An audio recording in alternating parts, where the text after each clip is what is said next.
Hey there, how you doing? I'll jump straight to it. Today I'm going to be looking at more useful life hacks, and by life I mean map hacks. If you want to produce a sort of triple B style map rather than triple A, especially add-on maps where you're looking to keep the size to a minimum, that's where I'm at. So I'm looking at little tricks to get some detail into things without having lots and lots of different textures map thing bobs like specularity and roughness, whatever. Rather than blither as I am, let me just give you some examples. So that's my Antibes map. I have added some more to it. It's now bounded on one side, so about half the map is now done, which is a depressingly small proportion of it, given how long I spent on it. I'm going to come back to that. But in one of my last chats, I was talking about these barriers and how I had a problem with the mask textures, in that when you went away from them, it went completely opaque. Other mask textures that were less dense went completely transparent, and I've got a fix for that. You did see a slight transition there. Still looks ugly. You've got some sort of moire interference patterns going on, but basically you can tell that it's a partially obscured bit of the map, which is really what I wanted. It'd be nice if it looked nicer.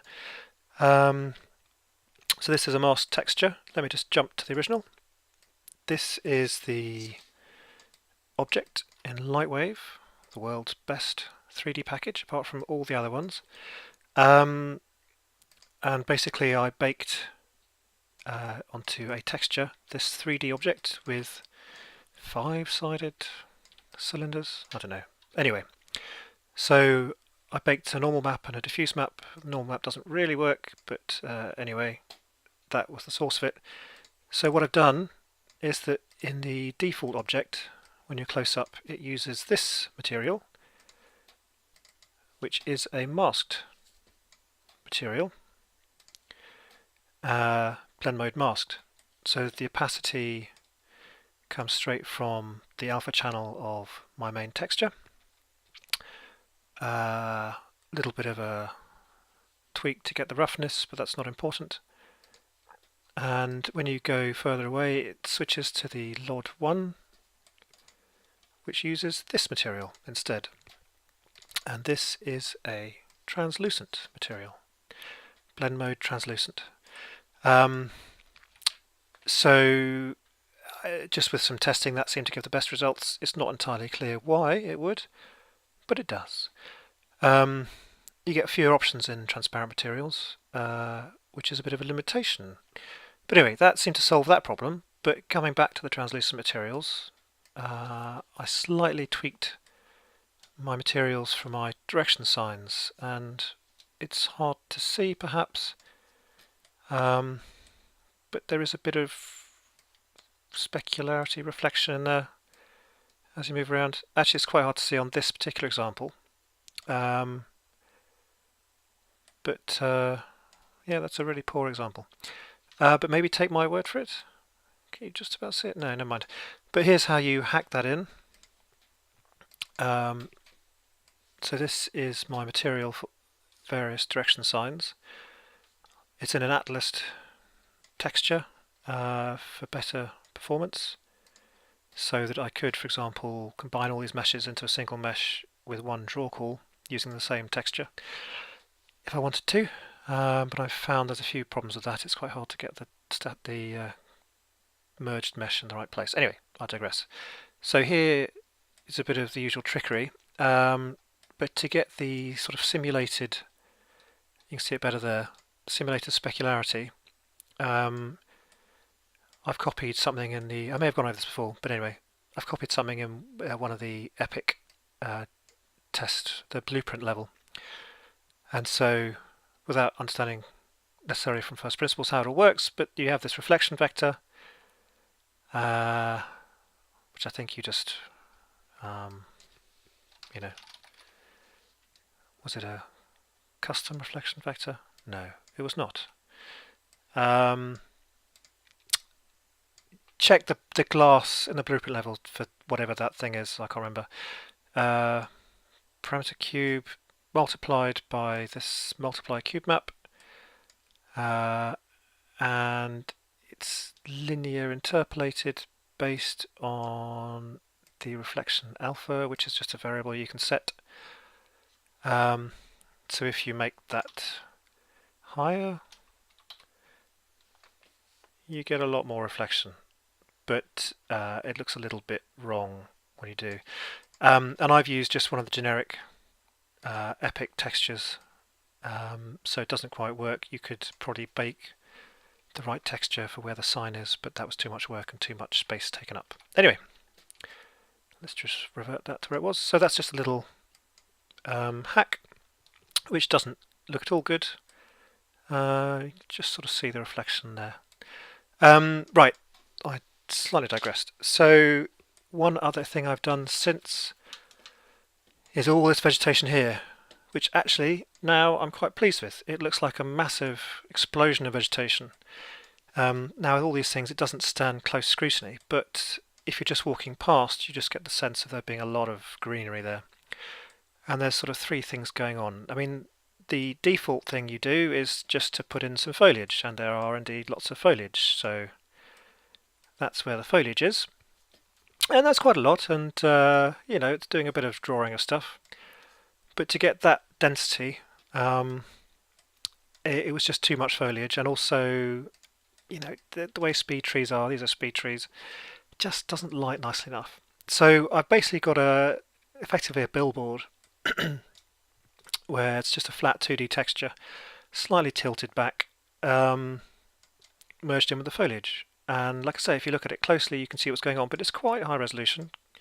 I've very carefully and very painstakingly masked out the foliage, and that was the key bit to make it look good, to be honest. I made this cactus plant but with sort of 3D leaves to it, but the poly count got quite high. And I've done a sort of hybrid here. I've got bits, pardon me, I've got bits of cactus but with a billboard at the back, a sort of 2D texture again. So it just gives the impression of there being a density whilst also having the 3D and the lighting. So that sort of hybrid of foliage plus 2D billboards, but sort of handmade, sort of uni just in one plane, for me seems to give the best balance between looking nice and performance.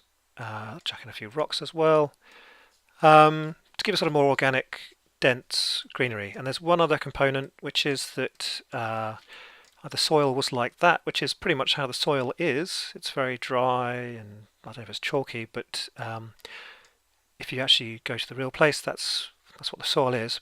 But to give that depth, I also cheated by having the landscape layer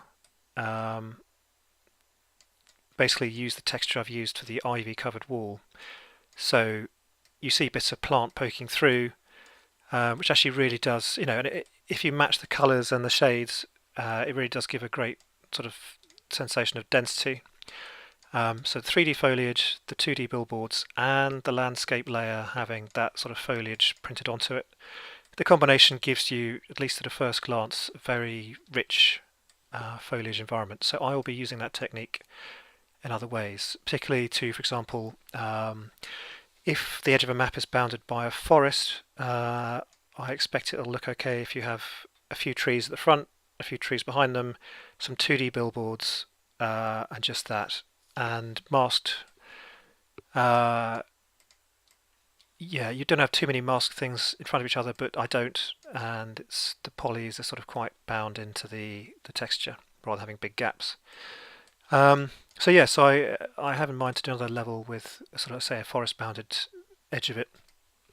People tend to just whack on foliage and then find the map runs like a dog, and then they give up. But I think with a bit of careful planning of the z-axis, where the hills are and so on, you could make quite a convincing boundary that looks dense and very forested. But more on that when I get onto it. So that was one other thing.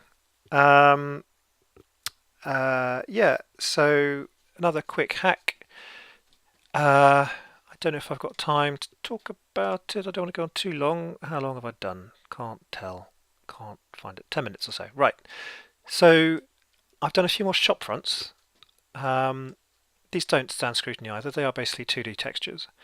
But I try and use the roughness to give more of a sense of 3D. In some cases I've created a normal map. Now there are some programs that do normal maps, as I've talked about before, so Crazy Bump's the one I use, and obviously reuse the texture a lot, but hopefully you won't notice as you're going along. That's an old one. Right, I remembered the other material I made with the height map embedded in it.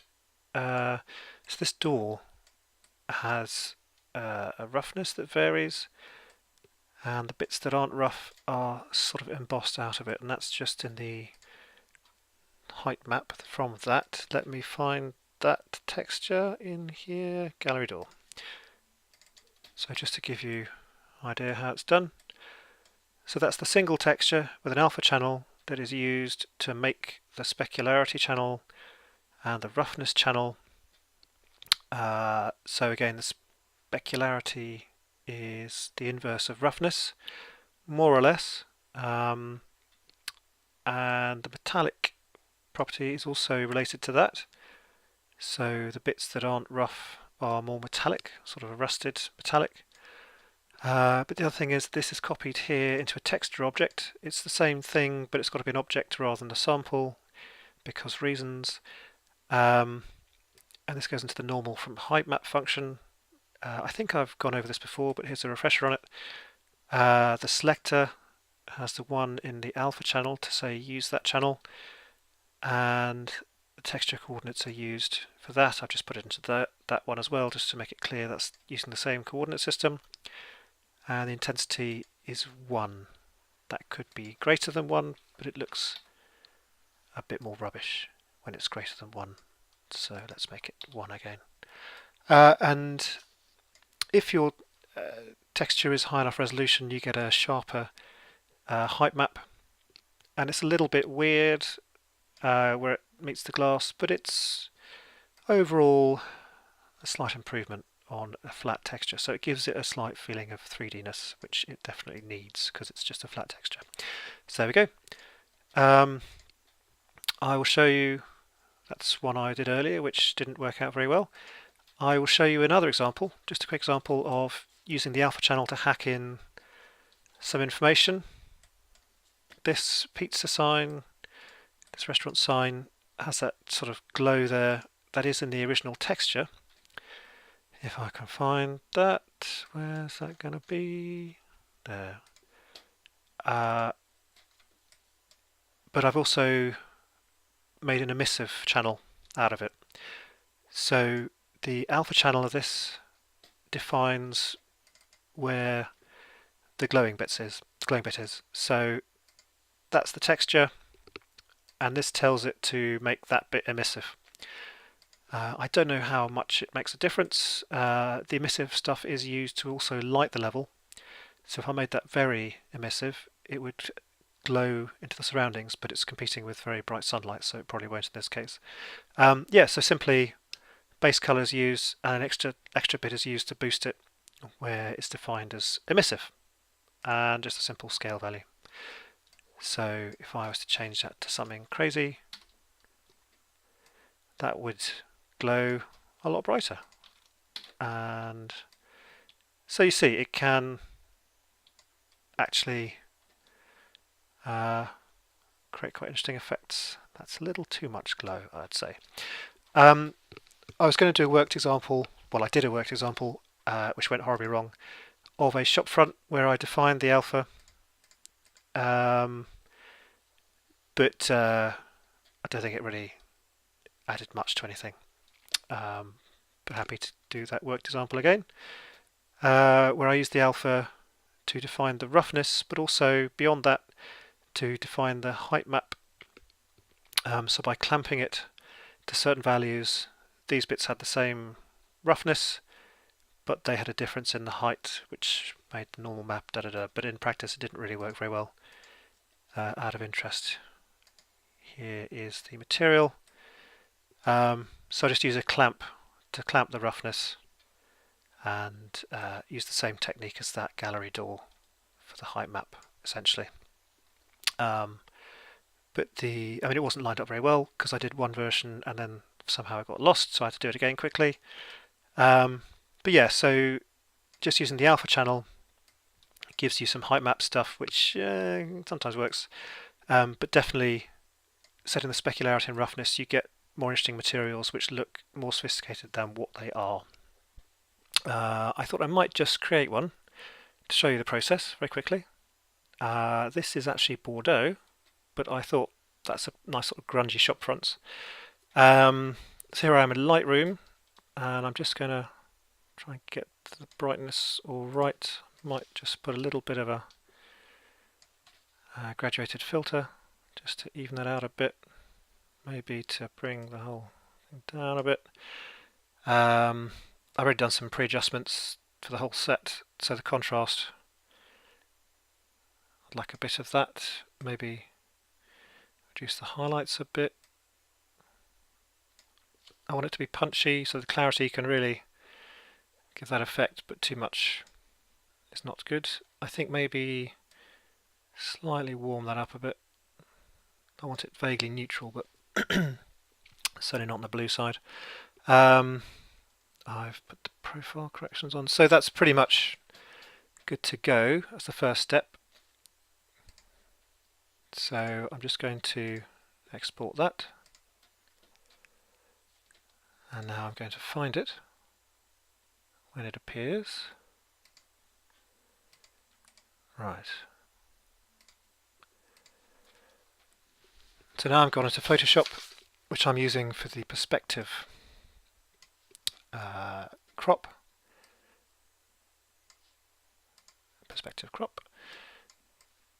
And this may not work. I'd ideally like to get both doors and put them together. I'm trying to do more, squishing more textures into the same material if I can, because that will reduce draw calls if you're using both bits of it in the same mesh. That may work. Let's see. So that's de-squished it. It's not quite right. It seems to have a slight barrel distortion, but here it is. And though there are some nice textures there, I can't easily use them. So I'm just going to bring them together. That'll do. And recrop it. So that's that. That's not so good, but I'm wondering if I can fix that. Oh, I need to get the right layer. Paste. I'm going to flip it. I'm going to flip it for real. And that's not a bad approximation. It's not quite right, but I think I can fix that. I might have to do the same below it. Should probably have done that bit as well. And the same problem again. So this is a typical thing I do with less than ideal source material. Yeah, it's not really worked, but I can still probably work with that. It's still probably better than the original. Maybe I'll do a time lapse just to fix this up.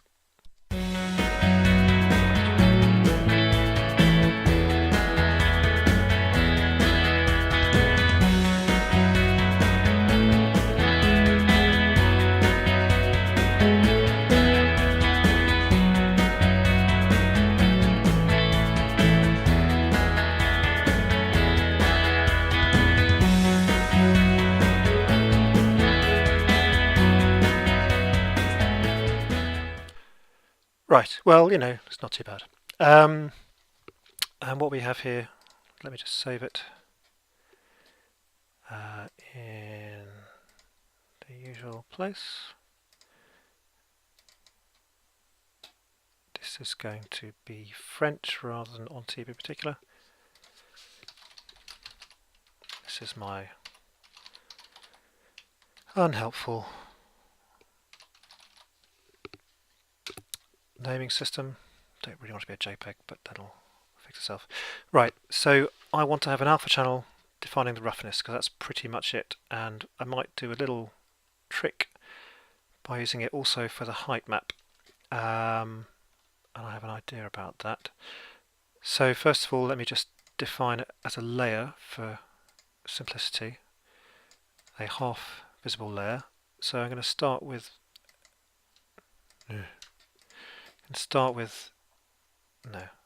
black. So that's zero. That's zero roughness for the glass. And I'm going to, I'm going to slightly regret this. Just define bits that aren't glass. This may be the wrong way around, but